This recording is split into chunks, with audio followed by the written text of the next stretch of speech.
UP में अखिलेश ने योगी आदित्यनाथ पर हमला किया और इस हमले का जवाब सीएम योगी ने भी अखिलेश यादव को दिया है। अखिलेश यादव दरअसल बोल रहे थे, उससे पहले योगी आदित्यनाथ ने अखिलेश पर क्या कुछ कहा और खासतौर से पीडीए को लेकर आजकल बवाल चल रहा है, देखिए जरा। सीएम योगी ने कहा कि गिरगिट की तरह रंग बदलने वाले लोग कैसी परिभाषा करते हैं। पी की परिभाषा पहले पिछड़े से, फिर पी की परिभाषा पंडित से, और आप देखना एक दिन वो पी की परिभाषा पाकिस्तान कर देंगे। कल्याण सिंह के निधन पर सपा के मुखिया ने श्रद्धांजलि नहीं दी। उन्होंने जो किया वो जाति अपमान है, हर हिंदू का अपमान है। ये लोग वैसे गिद्ध हैं कि जिस पेड़ पर चढ़ेंगे उसी को सुखा डालेंगे। अखिलेश यादव ने जवाब दिया, अगर पी से पाकिस्तान हो गया तो बीजेपी मतलब भाग जाओ पाकिस्तान। पीडीए से घबराए हैं इसलिए इसकी परिभाषा बदल रहे हैं। जितनी इनकी पीड़ा बढ़ेगी उतना पीडीए आगे बढ़ेगा। पीडीए का मतलब यह भी है कि प्रेम, दया और अपनापन। समाजवादी जितना प्रेम, दया और अपनापन से लोगों को जोड़ेंगे, पार्टी उतनी ही मजबूत होगी, भविष्य में ऐतिहासिक सरकार बनाएगी। सुनिए क्या कुछ कह रहे हैं अखिलेश यादव और दूसरे सियासतदान। क्रिकेट की तरह रंग बदलने वाले लोग कैसे परिभाषा करते हैं। पी की परिभाषा पहले पिछड़े से, फिर पी की परिभाषा पंडित से, और आप देखना एक दिन वे पी की परिभाषा पाकिस्तान से भी कर देंगे। पी का मतलब पाकिस्तान। अगर मैं यूं कहूं बीजेपी भाग जा पाकिस्तान, या यूं कहूं कि भाग जाओ पाकिस्तान, और पीडीए से घबराए हुए हैं इसीलिए पीडीए की परिभाषाएं बदल रहे हैं। वो जितनी पीड़ा बढ़ेगी उतना पीडीए आगे बढ़ेगा। समाजवादी पार्टी की कथनी करनी में पूरी तरह से कोई मेल नहीं है। ये चुक चुकी पार्टी है और उत्तर प्रदेश के विकास के लिए ये पूरी तरह से मैं कह सकता हूं कि गड्ढे में डालने वाली पार्टी है। पूरी तरह से कंफ्यूज्ड हैं।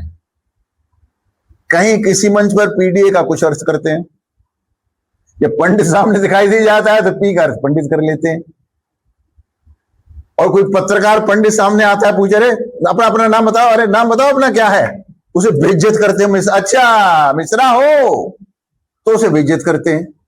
तो वो खुद कंफ्यूज हैं कि पीडीए का अर्थ क्या है। तो जो स्वयं कंफ्यूज है वो समाज को क्या मार्गदर्शन करेगा। देश में चल रहा है पीडीए, पीट देगा यही, पीट देगा अल्पसंख्यक, और अखिलेश जी उसका गवाही देते हैं। पीडीए का फार्मूला इसी नाते वो बोलते बोलते किसी दिन पीडीए पी से कह देंगे पाकिस्तान हो गया और सबको लेके पाकिस्तान जाने लगेंगे। अब देखिए उत्तर प्रदेश में 27 में चुनाव है। अब 27 में चुनाव है इसलिए हर तरह के साम दाम दंड भेद सब आपको देखने को मिलेंगे, और सब एक दूसरे पर किसी न किसी वजह से किसी न किसी बहाने अटैक करेंगे। अब एक और नया हमला हुआ। अखिलेश के चवन्नी वाले तंज पर जयंत चौधरी ने पलटवार किया। आरएलडी के मुखिया और केंद्रीय मंत्री ने एक्स पर पोस्ट लिखा, उन्हें कुछ सस्ते शब्द बोलने ही थे तो मेरा नाम लेकर बोलते। जयंत चौधरी अखिलेश को कह रहे हैं जाट समाज को टारगेट करना और कहना एबीसीडी हमने सिखाई है, यह अहंकार है, और मैं मानता हूं कि ऐसा आचरण सिर्फ पतन लाता है। दरअसल अखिलेश यादव ने हाल में जयंत चौधरी पर तंज कसा था। उन्होंने कहा हमने चवन्नी को रुपया बना दिया फिर भी लोग छोड़ गए। अखिलेश का तंज जनवरी 2022 के जयंत चौधरी के बयान से जोड़ा गया। तब सपा और आरएलडी पार्टियों ने साथ मिलकर यूपी का चुनाव लड़ा था। अब अखिलेश के हालिया बयान और पश्चिमी यूपी की सियासत गर्मा गई है, क्योंकि पश्चिमी यूपी की राजनीति में जयंत चौधरी सिर्फ एक नेता नहीं बल्कि लंबे समय से जाट और किसान राजनीति के महत्वपूर्ण अंग हैं। ऐसे में जयंत पर की गई टिप्पणी को आरएलडी जाट अस्मिता से जोड़ रही। यही वजह है कि विवाद अब निजी राजनीतिक तंज से आगे निकल गया है और जाट बनाम यादव वाली सियासी लड़ाई की तरफ जाता हुआ दिख रहा है। इस लड़ाई में मायावती ने भी एंट्री ली है और अखिलेश पर भी हमला किया है। मायावती ने अखिलेश के बयान को पूरे जाट समाज का अपमान बताया और कहा सपा के मुखिया को पूरे जाट समाज से माफी मांगनी चाहिए। सुनिए क्या कुछ कह रहे हैं सियासतदान। मैं अगर कुछ कहूं तो उसमें भी नाराजगी है, कोई पुरानी बात याद दिला दूं तो ये भी बुरा लगता है, और मैं ये कहूं कि अब आपको ज्यादा सीटें मिलने वाली हैं वो भी बुरा लग रहा है। दूसरे दल हैं और जिनकी भागीदारी बढ़ाने की बात हो रही है, हम उनसे भी चाहते हैं कि उनकी भागीदारी बढ़े। इसमें बुरा मानने की क्या बात है? चौधरी चरण सिंह भी किसानों के मसीहा रहे हैं, किसान नेता रहे हैं। चौधरी अजीत सिंह ने पूरा जीवन किसानों को दिया है, उनके बेटे और वो भी किसान नेता के बारे में चवन्नी ठंडी की बात करना ये समाजवादी पार्टी के नेताओं को शोभा नहीं देता। स्वाभिमान, मेहनत, त्याग किसान का संरक्षण है और ऐसे समाज को आप अपमानित कर रहे हैं। चौधरी चरण सिंह जी ने मुलायम सिंह जी को नेताजी बनाने का काम किया और आज आप पूरे समाज को कटघरे में खड़ा कर रहे हैं। यह अत्यंत दुर्भाग्यपूर्ण और दोषपूर्ण मानसिकता को दर्शाता है। जयंत जी, आप हमारे नेता चौधरी चरण सिंह जी के पोते हैं। आपको हल्के शब्दों का इस्तेमाल नहीं करना चाहिए था जैसा आपने कहा, क्योंकि वही हल्के शब्द अगर आपने उस समय नहीं इस्तेमाल किए होते तो लोग 54-58 रुपया नहीं करते। अखिलेश जी के बयान का जो तात्पर्य निकलता है, उन्होंने जयंत जी पर जो टिप्पणी की कि चवन्नी उनको बताया और उनको रुपया ये बनाया, शायद अखिलेश जी को ये नहीं पता कि चौधरी चरण सिंह जी ने ही माननीय मुलायम सिंह जी को नेता बनाया। ये उनको इतिहास पढ़ना चाहिए बोलने से पहले, लेकिन वो मानसिक संतुलन खो बैठे। आइए अब आपको बताऊं कि आखिर योगी ने कैसे पाकिस्तान का इलाज कर दिया। योगी ने पाक डॉन का इलाज कर दिया। कौन है पाक डॉन? यह है शहजाद भट्टी, जिसे आप देख रहे हैं। शहजाद भट्टी कौन है आपको बताऊंगा, लेकिन उससे पहले देखिए जरा, बहुत सी गिरफ्तारियां हुई हैं। ये सब शहजाद भट्टी के गुर्गे थे जिनको अरेस्ट किया गया है।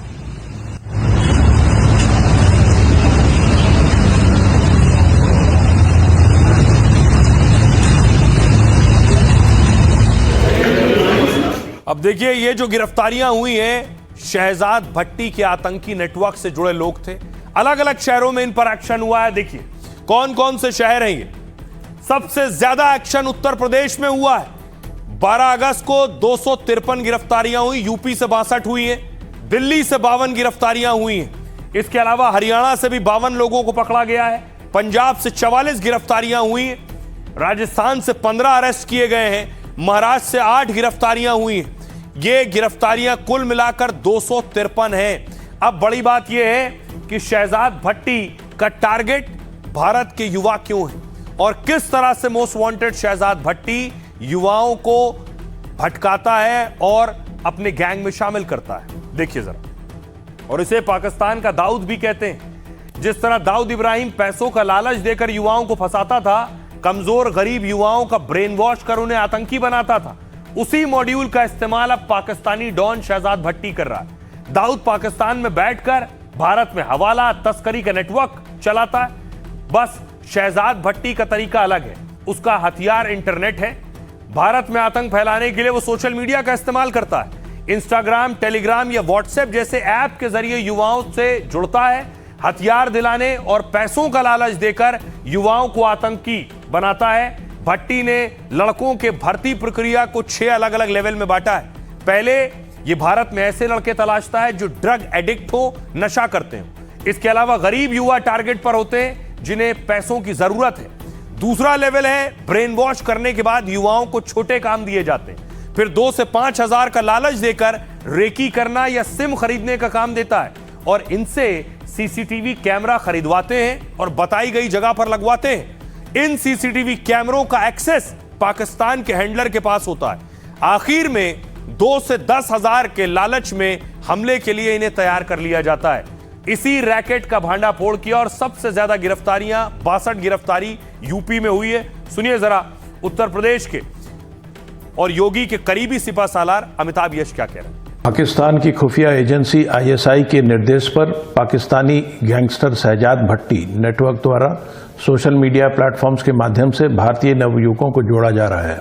शहजाद भट्टी द्वारा स्वयं व अपने नेटवर्क में सक्रिय सदस्यों के माध्यम से धन एवं काम का लालच देकर रेडिकलाइज किया जा रहा है और एक्स मुस्लिम्स, धार्मिक नेताओं व राजनेताओं तथा पुलिसकर्मियों को धमकी व हत्या करने, पुलिस स्टेशन एवं अन्य संवेदनशील प्रतिष्ठानों पर बम, ग्रेनेड, पेट्रोल बम आदि से हमला करने हेतु उकसाया जाता है।